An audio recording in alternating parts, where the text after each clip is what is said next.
haasa'an hunaasaa aslimatti na dhiisanii haasa'an. Atillee dhageettee tabja kiyya badu innis dhagayeera mana baabatitti.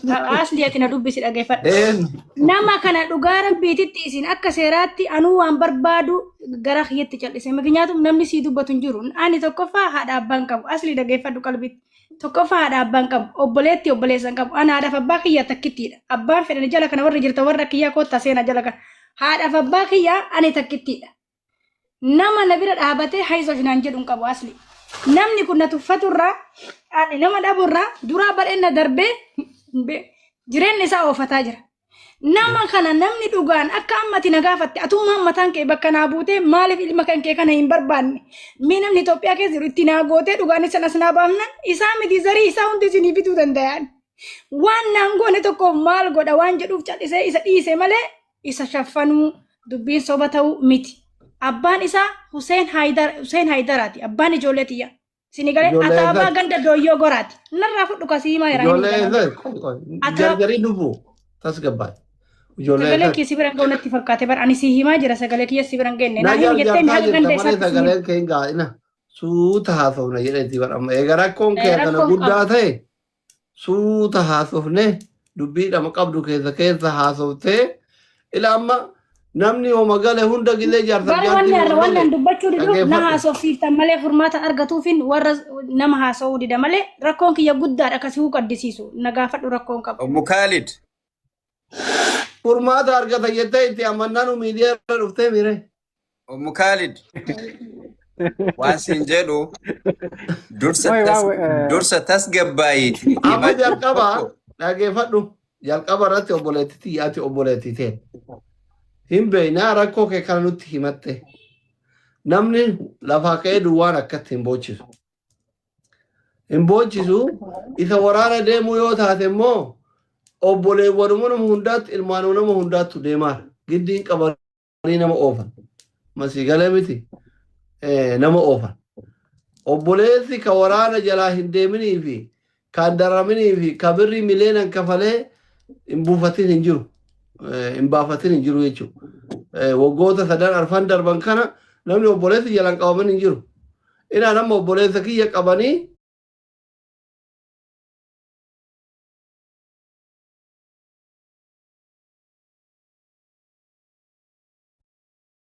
nuuree fa'aa kadhee fiizaa jarri erganii fi oomaan hin caalaa nuuree fa'aa bira jira. Takka asirratti dubbadhe hin dubbadhe. Namuu akka dhuunfatti rakkoo qaba. Rakkoo qaba. Haa ta'u immoo amma kee kana haga attasi Sumaalee deemtee sibiila gurgurtee biyyatti sibiila gurgurtee Sumaalee deemtee siraajiin galchaa yeroo takka siraajiin galchaa ragaa barbaadanii galchaa siraajii. Siraajii kam? Kun azala jiran sees. Siraaj galchaame. Siraaj amaan gadeeru ragaa jechuun siraaj jette jaarsi keessa. Nuti ragaa dhibba maal goona? Galchaa abboo afaan beena rakkoon qabu. Maal goona? Sittuu nama na bara waasni sittuu nama na atummaan karaa seera. Galchaa laa nama waraana amma bara waan ati laali dursa mee waa'ee jaarsa keetii sana dabaasi mee biyyoo inni iyyuu kadhoysu taate waa'ee jaarsa keetii sana waan ati hubatu dhabe tokko jira. Jaarsa kee achitti shaffantee warra miidiyaatiin lolaa jirtaati amma. Warri miidiyaa kun sin heerumsiifne, sin fuune, wal jaalattan akkuma nama kamiitu yookiin warri isin kenne wal fuutan, bultiin isinii ta'uu dee adda baddan, wanni rakkoo dhuunfaa keetii uummataan loltuuf hin jiru. Hin lolamullee. Sirraa'uu qaba. Sirraa'uu qaba. Eni namnummaan kamuu bisootii dhuunfaa isaatiif gabbayee uummata arrabsuu hin qabu. Kun ijjannoo kiyya abbaan fedhe na hajibbu. Anamma akka dhuunfaa kiyyaatti rakkoo baay'ee qaba. Takkaa gabbayee dhimma dhuunfaa kiyyaatti uummata kanatti waliin bu'een beekuu jechuudha. Si galee miti. Istil gaafa haati kiyya duuta asirratti boo'ee uummata hin boochifne jechuudha. Haadha kiyya akka nama kamiitu jira ragaadha. Soobaa miti bara. Ragaa qabatamaati jechuudha. Dheengadda mucattiitii gaafa fidu akka itti fide rakkoo hanqasa saree fide amnaa rabbi beeka gammachuu qofa argitan malee gadda isin hin boochifne. Dirree xiyyaara Itoophiyaatti yeroo sadi deebitetti jiddaan geesset miftaa jabalfaa gaafadha. Yeroo lama deebisanitti daa'imni xiqqoon tun jiddaan keessa bulchetti achi fiduu hidhanitti masrii asii kadhee achi waggaa 11 biyya kana jira iyyaan arguu barbaada jedhanii akkasitti mallaqa tokko malee naa fidan oromootti hin boonne ilmoon tiyya badde jedhee yoo baddellee alallaahi tabiraa qabaa hin dhacha'eetuma dhiise jechuudha. Namni rakkoo dhuunfaa isaatiif hawaasa cinquu qabu himatuu wajji qoodamuun hin jira. Wajji ummata kee wajji rakkoo qoodamuun hin jira no problem. Garuu akka waan ummanni kun bultii namaa jaarsa keessi addaan si baasetti fakkeessanii nama wanno depression godhuun gaarii miti jechuumaaf yeroo biratti qofaaf osoo hin taane namoonni birallee sirreeffatuu qaban. Namni gizee fayyaa qabu ummata kana quban qabne ummata disrespect godhu gizee dhukkubsate akka waan ummanni kun dhukkubseetitti gaddeebee ummata keessa dhalate kana xiqqeessuun sirrii miti wanni akkana haafuu qaba. Isinii galee soo ati amma nama rakkate nama ilmoon jalaa badde haa namoonni birallee sirraa'uu fi sirreeffatu baatillee haa sirreeffachuuf jechaa jira suni rakkoo miti. Amma kasiin jedhu mucaa xiqqaa dhabdee guddaa waraana jira. Miire akkasii lubbuu. Homaan himataa jiru kana natti asirratti baroma sirreessuu yaani akka nama waan lolelleen beeyne natti asirratti bar fuula keessa beeyne. Mukaaliidhaatu miira keessaa bahe tokko nu abbaattattee baraadaayyuu viidiyoo kiyya akkamii arguu dhabdee naan jette. Yaa miira keessaa bahe tasgabbaa'ee garagalee nama ulfaata. Lolinaatu waan himachuu hedu. Waan himachuu hedu fuuluma keessa natti rartanii tokkoffaa abbaa warra keetii achi keettee jette abbaa warra kiyyaa kana wayitti malafa jiru iyyuu wal quban qabnu. Achi na qabadhu waan balleesse akkuma amma kana booda natti asirratti rakkoo miti. Wayitti lafa jiru iyyuu an dhagaa cabsee muka cabsee aayilaandii guuree sibiila guuree kolfattilee rartanisi dhiiga kiyya kana tufee guddifadhe ijoollee tiyyatan. Mana kana kolfaatu waan namni barbaadu nama godhe dhiisitti dhagamini habiibti. Rakkoon qabu. Har'a ammoo jechuu asumaanuu siraajillee bagaalan siraaji wanni galchaa jedheef namni du'arraa na oolchee sammuu kiyya qabsii na oolchi namni waraqaa na hojjete isaa akka galatoonfattaniif galchaa jedhee. Kanumaaf sanillee asitti na qabata. Muqii maammaati. Ani wanni godhuu qabu abbaa warra kiyyaa wanni achi kaa'ee fi wanni waa'ee isaa haasa'uu dhabee fi wanni isa dhoysee yookiin isa barbaadee osoo hin ta'in miidiyaa kanarratti gabanaa ol baasan malee nama bakka bu'ee akka obboleessa kiyyaatti abboomee daa'imman kan ati maaliif hin barbaanne. Isiin tun miidiyaa kanarra waggaa tana boota ati eessa jirta? Ati jireenya kee of taarte ilmi kun kukeeti moo keetii miti? Ila namuma itti naamaxxaname asli kiyya na taraddaime. Namuma namicha kana dhaqee ilmi kun keeti moo keetii miti? Ilmi kun sirraa bahe moo namitti tana beeyta? Maaliif asirraa bootti nama naa jedhuun hin qabu hedduu haasa'een turellee asiin durallee. Yoo isin dhugaa rabbi akka obboleessa obboleettii teeti nu sii jirra jettanii isin nama kana bakka buutanii kana gaafatan ta'e haga bakka inni jiraatu ana isin geessa. Haga bakka inni jiraatu garuu ammoo inni barbaadu daa'ima xiqqaa kana wajji buutanii guddaan haa deemu akkuma jette guddaa soqaan jiruan. Bakka lachuu dhabee nama madaa'e waan jedhu isinitti himadhe malee guddaa soqaan jiru. Mikinyaatu guddaan kun turuuf dafullee ni dhagaa asli sagalee. Yoo du'ellee yoo jiraate namni du'ee natti hima bakka namni argu jira. Garuu xiqqaa kana osoo anaaf jedhu gubatu manaa bahee dirqama xiqqaa kana soqee argachuu qaba. Akka inni isin jettan kanatti obsee taa'uu hin dandeenye ijji na baduuf deemti halkanii guyyaa booyaa asli. Xiqqaa kana akka naa barbaadamu wannan jechuu fedhu. Kan namicha ammoo yoo duuka buunee maaliif hin so'ine manni hundi gabbayee haa gaafatu yoo jettan ani gadi bu'eetiniin bakka inni jirutti dhugaan namni na wajji bu'ee nama kana naa gaafata taanaan anuu akka naa gaafatamu abdii fedhiin qaba akka naa gaafatamu. Isaa miti obboleeyyan isaatu shakkiin qaba akka naa gaafatamu abdiin qaba. Garuu asli namni naa gaafatu hin jiru. Bilaasha lafatti afaaf. Yoo inni maal si dhoyse hoo? Inni naa dhoysu isinuu gumaa kiyya naa gaafattan kakaarra garraa ijji kiyya na bade. Inni na dhoysu namni kun akkamittiin garaa nyaachuu dhabee waggaa jaha kan asirraa boo'e isinuu naa gaafattan ka isinuu qaba. Eega nama wajjin dhalatiin. Biyya jira moo biyya Arabaa jira? Itoophiyaa Hawaashin jira Hawaash Malkaasa. Hawaash Malkaasa jira? Jaartii biraa fuudhee? Okay. Sirratti fuudhee moo dura fuudhe? La na ani eega biraa deeme fuudhe. Maal irratti walootanii biraa deeme jirraarratti? Inni horii mana gurguratee karaa baaraa deeme eegasiin booda deebi'ee gaafa deebi'u jaartii galatee ani immoo gaxarii jira inni fudhatee katamaa galee kala san daa'imman tiyya guddisutti goree inni gara biyya alaa deemee jaartii fuudheesitti galee? Baharaan deeme. Asli. Amma mucaan eega badee hagam ture eessa si barbaannu reebee maal si haa gargaaru? Amma mucaan waggaa jaha isaati waggaa jaha lafatti sadii boo'e. Asirratti sadii boo'e lafatti sadii boo'e miidiyaa kanarra waggaa sadaffaa kiyya qabuuf deema. akkamitti arguu dhabne waggaa jaaguutu gaate bu'aa turte. Mana keellee seene bara aslee milikkata wajjin sitti mu. Inni min jettaa bari lolta mana kiyyan seene maaliif? Himaatu wallahi rakkoon qabu yaada. Maal rakkoon qabne maa yoo isinitti illee namatti aartanii bakka dhugaa himaa deemuun badiin qabu bara aslee kiyya. Obboleet fakkeenyaaf nama si komadha obboleessummaa si komadha waan natti aantuuf si komadha. Intee jaarsa kee dhiintee jaarti biraa itti mutee ana komatu hin dandeettu. Akka obboleessummaatti si komatu hin danda'u? Hin dandeetta. Obboleessa kee kan gafaate. Himadhu ati mukaalatti himadhu. Maal si jedha amma maali wanni himadhu jiru. Ganda nagaa fatte akkuma ammaa kanatti gandi kee eessaa biyyi kee eessaa warri kee eessaa nan jette. Qulqulleeffadhuufi kaa'ee maa nan oluma seenee fannoo dubbii namarraa fuudhu akka qoradhutti. Amma maalti gargaaru reeshi? Amma ati 50 na gargaanaa kanni. Namni biraa 50 naa kennu incaa kiyya 50 asli dubbina basbaadha amma laali wanni jiru mee waan goota anamma xiqqoo yoo akka amma jettu kana taate xinnoo haadha waan taateef saayikoolojikaalillee miidhamuu dandeetti xiinsammuusii miidhamuu danda'a waan ta'eef mee nama waa'ee isii sirriitti beeku hasiraa jamaan kun qaamaan argee beeka waan ta'eef waan isii haasaa jirtu anaaf kilir waan hin taaneef mee namni biraa mee barbaadaati. Mee haa dubbatu seessiraaj. Mee daqiiqaa takka naa kenna. Awwaacha jarjarina. Birrii 1,250 barbaadda. Sagalee daa'ima kiyya san bakka sanitti sagalee san deeffadhaa fi barra asli waan biraati miti manaan ijaarachuu odoon taane asli kiyya gara. No. Birrii 1,250 yoo argatte rakkoon kee kun hin furama manaan ijaara.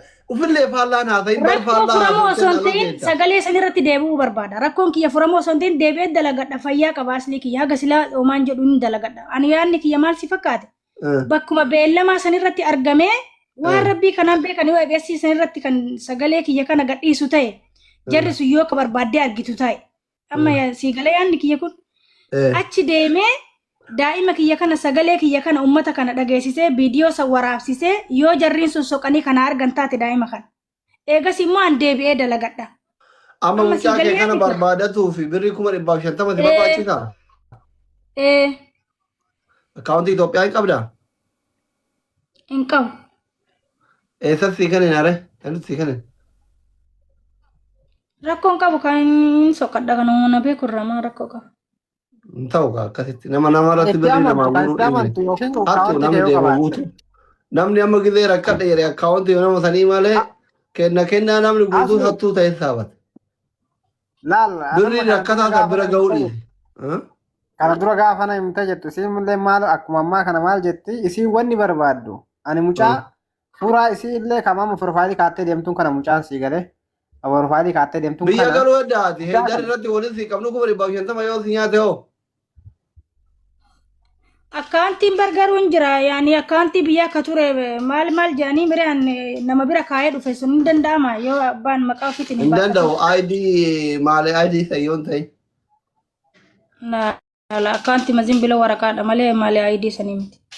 Amma dijitaala jedhaniiti mootummaan seera baaseera. Birriirra ta'ee akkaawuntii waan hundi sirreeffattee usmee fa'aa kadhattee seenuu qabdatu.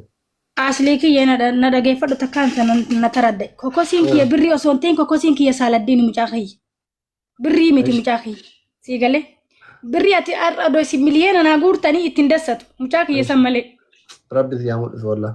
Rabbi si haa mul'isu. Rabbi si haa mul'isu. Wallaa Rabbi si haa mul'isu. Asli mee waa jechuun barbaada. Miliyoona lamaa mi sadii mi afurii mi shana sun naa kennitanii mucaa kiyya bitanii miliyoona mucaa kiyya fudhadhaa jechuudha. Sinii galee. Boyna nati yamu. Bara malumuu gara si qabannu dhabne bar birrii 50 naa kennii jette sii kennaa jedhe hin booyini. Akkaawuntii hin qabne amma rakkoon situ akkaawuntii hin qabne malee nuti birrii si dhoogganne ka birri miti hin barbaaddu sanuu deemte. Deemte sagalee kennatu heddaami. Asli keenya mee carraa nu kennitan xiqqoo dubbadheetiin. Dubbadhaa sheekota sheeticha warra Dubaay tokko sira kun. Salaamu alaikum. Waalaikum salaam. Egaa. Fayyaa asli baga jiraatu. Jirta tasgabbaa'e. Fayyaa. Ayyee waa'ee dhimma qara na'imaa kanatti yoo seenu beektaa hedduu takka nama akkaan miidhameetiin sammuullee akkuma reeffama obboleessa kiyya darakaasuu yaaletti nama miidhame.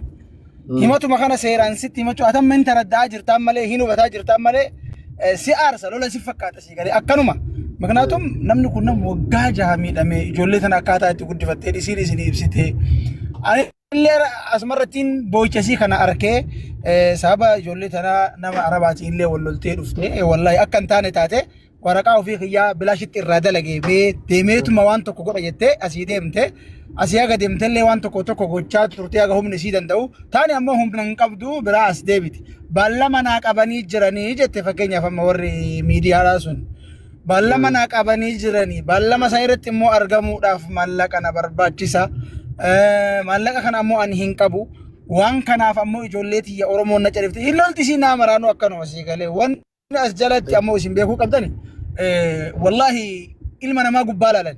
Maraatuudhaaf waan xiqqishootu hafe waan xiqqishoo giddiidhaan sobaa ofi qaba. Yoo barbaadde ana hin arrabsiti. Yoo barbaadde abbaa beete ajaa miti. Kana maalidhaa sammuun isii miidhamuu agarsiisa. Warri waan dhalaa beekummoo waan dhalaa ni beeka. Kanaaf aslii kiyya akkuma mareeffati jette isii gargaaruufillee namnummaan amanamee namni amanamaan irratti nama gargaaran jira. Akkuma jette illee hin jiru. Garuu obboleettiin teenyatuun ijoollee akka malitti guddifatte tana dhabdee kaan waraanaan dhabdee sallee deemteetu hatta haga baafachuu yaaltee waan qabdu fixattee waan qabdu dhaganni bakka hidhamee san deemtee mucaan sunisuu hidhaa tureyyuu mucaan ka xiqqaa ka amma ka guddaa ka waraana jiru sunis mucaa san dhayitee laaltee achi baafattee kanallee haga dandeettu waan dandeette gaazexaa homaa gootee achi kaatee deebitee jechuudha. Miidhamni isiidha amma himata wallaalte isiidha. Tokkoffaa qarqaarsi isii barbaachisa. Wallahi qarqaarullee haga godhatti. Maaliif amma mana dalagaadhaa yoo seente jaraan waliin taatu hadha yoo deemte boruun deebiti. Maknaatum isii ka itti jiru kan biraati. Isii sammuun isii waan biraa yaada. Hojii namaa seeraan dalaguu hin dandeessu. Nama afaan nagaa itti haasawe kana yoo barbaadde walikkaati. Waan kanaaf aslii kiyya dhugumatti rabbiin maal gargaaru ree amma maal gargaaru waan gargaaru jenne baru manni leen gargaara. Amoonni gargaaran akkuma reef isin jettu maallaqa waliin buusanii fi mee haagaltee bakka qalbiin isii yaaddee bakka sheenaan itti jirtu deemtee ilma ofii tana barbaadattee sheenaa ofii haagettu jechuun barbaade anillee tanuma aslee. Nurraa waliin buufnafne. Abbaa isin maan haa godhattu ree anillee ebalu jechuu hin danda'a abbaa fayyaa. Iluu maal jettan? Asli yoo iluun dubbanne deeqaa takka. Ani al tokko aydar dhiifama waan amma bar birriin isin qabadda birrii xiqqoo. Akkuma shantama isin jette yoo kenneef iluun shantama yoo kenneef eenyu kunoo abbaan qabeenyaa Dubaay kun 25 yoo kenne Iliyaas 25 yoo kenne 250 daaset. Waan shirooti fi waan shaayii warri aljala jiru kun 2,300 yoo darbee waan wacii olii gadi hin deemtu argaan bultu maal namni 7,000 kun 1,500 yoo darbeef allaqeekko. Amma isin galemi nama sadi taanee 50 yoo kenneef 50 warri miidiyaa irraa barbaadu santa. Amma isin galemiti namni 7,000 jiru kun ka 10,000 danda'u ka 10 danda'u ka 200 danda'u 300 danda'u waan algaa waan tiraanispoortii maal yoo danda'e ko allaqe. Kana gochuuf gin mucattiin tuni nama amma aariin isii gubbar ol bahee dhugaa keessaa utaaluuf deemaa jirti. Nama taammaanyi isiin beeytu gaafadha rakkoon qabu nama 7,500 jira 1,550 isii jechuun himiti isanii oluu iyyuu uummanni kun walitti qabuufii danda'a. Rabbi ilmoo isii haa mul'isuuf. Asirratti yaada hin dabalatu. Al tokko carraa naa kenna. Mee qoya caamuyit irraa baafattu mukaalit muyit irraa banime. Mee isin dubbachuun dura waan tokkoon jedha jara keenya dhiifama. No waa gaafatuuf Iliyaasin dubbatta qoye. Ati